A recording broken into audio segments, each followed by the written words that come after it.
Sometimes, you might not be very experienced with going live on Instagram. If you want to practice going live, you can do that.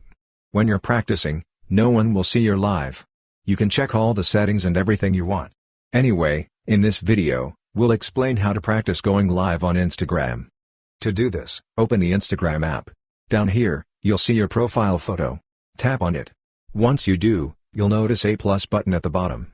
You can either tap this plus button and select live, or up top, you'll see another plus button.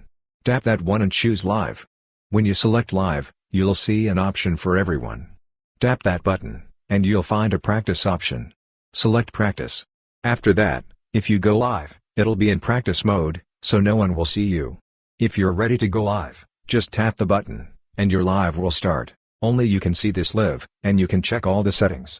Also, we've made a video about how to go live on Instagram, so you can check that out too. The link to that video is in the description. Anyway, this is how you can easily practice Instagram live. Hope this video was helpful. If you found it useful, consider subscribing. See you in the next video.